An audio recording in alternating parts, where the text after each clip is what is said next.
ദൈവത്തിന് മഹത്വം. ഏവർക്കും സ്വാഗതം. ക്രിസ്മസ് ആഘോഷങ്ങളെക്കുറിച്ച് വിശുദ്ധ വേദപുസ്തകം എന്താണ് പറയുന്നതെന്ന് ഇന്ന് നമുക്കൊന്ന് ചിന്തിക്കാം. ക്രിസ്മസ് എന്ന് പറയുമ്പോൾ തന്നെ എല്ലാവർക്കും അറിയാം, അത് ക്രിസ്തു ജനിച്ച ദിവസമാണ്. റോമ ചക്രവർത്തിയായ അഗസ്റ്റസ് സീസറിൻ്റെ കാലത്ത് ഹെരോദാവ് യഹൂദ്യ നാട് ഭരിക്കുമ്പോൾ യേശു ക്രിസ്തു ജനിച്ചു എന്നുള്ളത് ചരിത്ര സംഭവമാണ്. പ്രത്യേകാൽ ആ ദിവസത്തിന് അനേകം വിശേഷതകളുണ്ട്.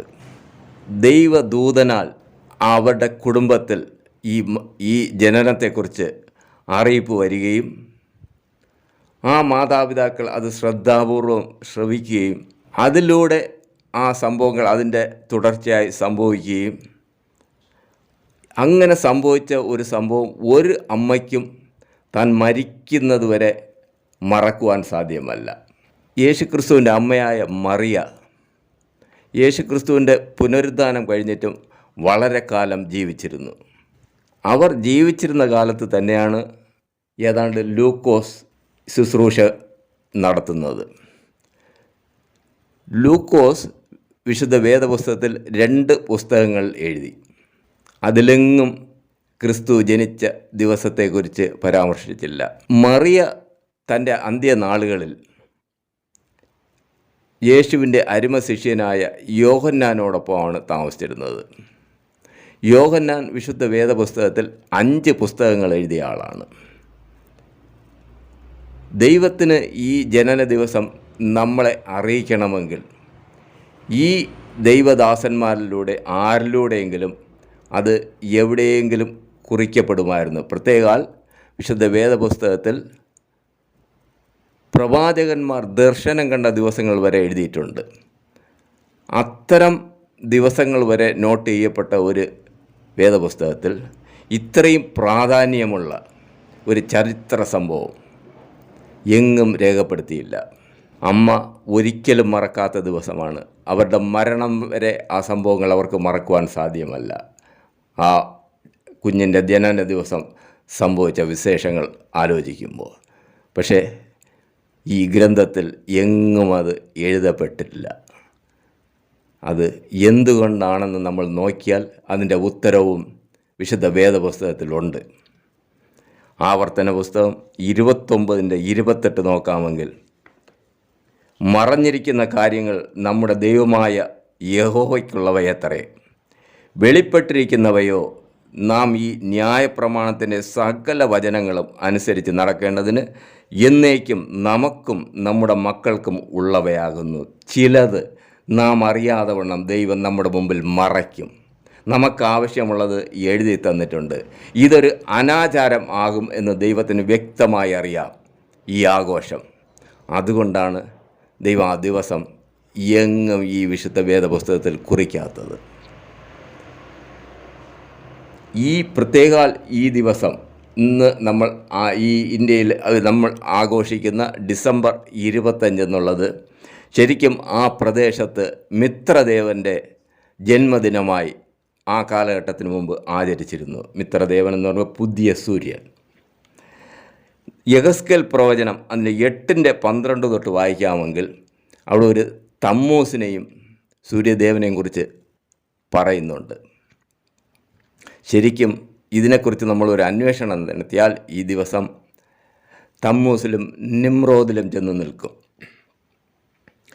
നമുക്ക് എങ്ങനെയാണ് ഈ ദിവസം ഡിസംബർ 25 യേശുവിൻ്റെ ജന്മദിനമായി കിട്ടിയത് എന്ന് നമ്മൾ അന്വേഷിച്ചാൽ ശരിക്കും അത് AD 1582 pope Gregory 13 Gregorian calendar ഉണ്ടാക്കുമ്പോൾ അതിലാണ് ആദ്യമായിട്ട് ഈ ഡിസംബർ 25 എന്നുള്ള ദിവസം യേശുവിൻ്റെ ജന്മദിനമായി കുറിക്കപ്പെട്ടത്. എന്നാൽ വർഷം BC 3. ലോകത്തിലേക്ക് വെച്ച് ആദ്യത്തെ ക്രിസ്ത്യൻ രാജ്യമെന്ന് പറയുന്ന അർമേനിയയാണ്. അർമേനിയക്കാർ അവർ ക്രിസ്മസ് ആചരിക്കുന്നത് ജാനുവരി 6. റഷ്യക്കാർ ജാനുവരി 7. റഷ്യക്കാർ പലപ്പോഴും തിരുവനന്തപുരത്ത് വന്ന് അവർ ഈ ജാനുവരി 7 ക്രിസ്മസ് ആയിട്ട് ആഘോഷിച്ച ചരിത്രമുണ്ട്. ചില വർഷങ്ങൾക്ക് മുമ്പ് അവർ തുടരെ വരുന്നുണ്ട്. ചെക്ക് റിപ്പബ്ലിക്കിലാണെങ്കിൽ ഡിസംബർ 6 അങ്ങനെ പല രാജ്യങ്ങളും പല ദിവസങ്ങളാണ് ക്രിസ്മസ് ആഘോഷിക്കുന്നത്. ഇന്ത്യയിൽ വരുമ്പോൾ റോമൻ സഭകൾ, ആംഗ്ലിക്കൻ സഭകൾ, Luther, Methodist, Presbyterian, Salvation Army, Yakobaya, പാത്രിയാർക്കീസ് വിഭാഗങ്ങൾ, മാർത്തോമ, CSI, CNI എന്നീ സഭകൾ ഈ ഗ്രിഗോറിയൻ കലണ്ടർ പ്രകാരം ഉള്ള ഡിസംബർ 25 തിരഞ്ഞെടുത്തു. എന്നാൽ ജൂലിയൻ കലണ്ടർ പ്രകാരം ജാനുവരി 7. നമ്മുടെ വേദപുസ്തകം എന്ന് പറഞ്ഞാൽ സത്യവേദ പുസ്തകമാണ്. ക്രിസ്തു വന്നത് സത്യത്തിന് വേണ്ടിയാണ് താൻ ജനിച്ചത്.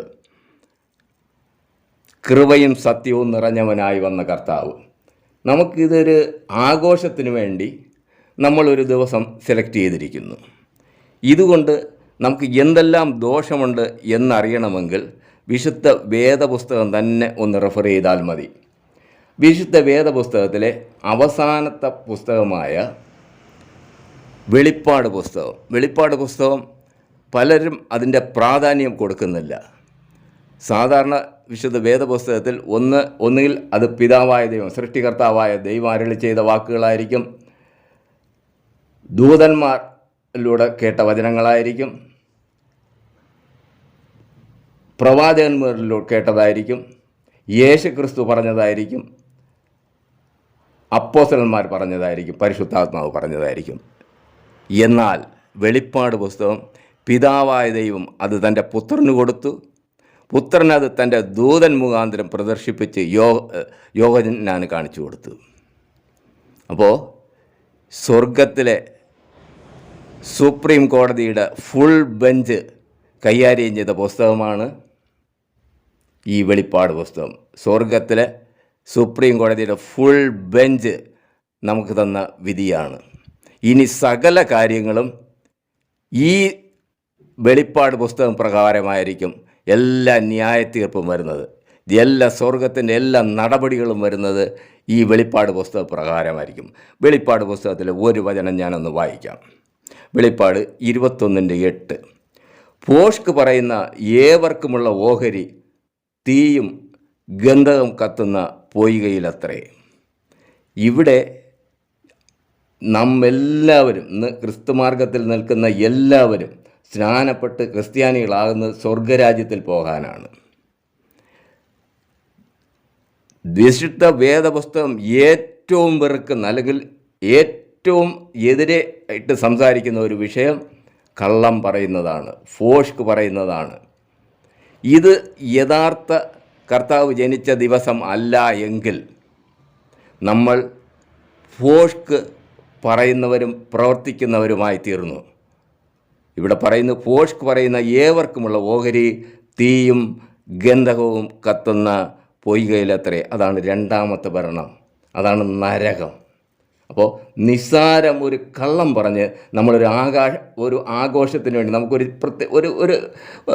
ഒരു ആഘോഷം ആഘോഷിക്കുവാൻ വേണ്ടി ഒരു കള്ളം സമർത്ഥിച്ചത് കാരണം നമുക്ക് നഷ്ടപ്പെടുന്നത് വലിയൊരു സ്വർഗരാജ്യമാണ്. ഇനി വെളിപ്പാട് പുസ്തകം 22:15 നോക്കാമെങ്കിൽ, നായ്ക്കളും ക്ഷുദ്രക്കാരും ദുർനടപ്പുകാരും കൊലപാതകന്മാരും ബിംബാരാധികളും ഭോഷ്കിൽ പ്രിയപ്പെടുകയും അതിനെ പ്രവർത്തിക്കുകയും ചെയ്യുന്ന ഏവനും പുറത്ത് തന്നെ. അപ്പോൾ കള്ളം പറയാൻ ഇഷ്ടപ്പെടുന്നവനും കള്ളം പ്രവർത്തിക്കാൻ ഇഷ്ടപ്പെടുന്നവനും ആർക്കും ഈ ദൈവരാജ്യത്തിൽ കടക്കുവാൻ സാധ്യമല്ല.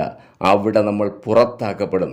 നിസ്സാരം ഒരു ആഘോഷത്തിന് വേണ്ടി നമ്മുടെ വലിയൊരു സമ്പത്ത്, ദൈവം നമുക്ക് വേണ്ടി ഒരുക്കുന്ന വലിയൊരു സമ്പത്ത് നാമായിട്ട് കളഞ്ഞു കുളിക്കുകയാണ് ചെയ്യുന്നത്. ഇത് നമ്മൾ വളരെ ശ്രദ്ധാപൂർവം, വളരെ ശ്രദ്ധാപൂർവ്വം നമ്മൾ അതിൻ്റെ സീരിയസ്നെസ് ആരും എടുക്കുന്നില്ല. വെറുതെ ഇന്ന് നമുക്ക് പുതിയ കുപ്പായങ്ങൾ കിട്ടുന്നു, ഒരു പ്രത്യേക സാഹചര്യത്തിൽ ആഘോഷിക്കാൻ സാധിക്കുന്നു, സന്തോഷമായി ഇരിക്കാൻ സാധിക്കുന്നു. ഇത് ലോകപ്രകാരമുള്ള സന്തോഷം. ഈ സന്തോഷം നാം ഏറ്റുവാങ്ങുന്നതിലൂടെ ദൈവത്തിൻ്റേതായ വലിയൊരു അനുഗ്രഹം, വലിയൊരു ദൈവം നമുക്ക് വച്ചിട്ടുള്ള വലിയൊരു സമ്പത്ത് നമുക്ക് നഷ്ടപ്പെടുകയാണ്.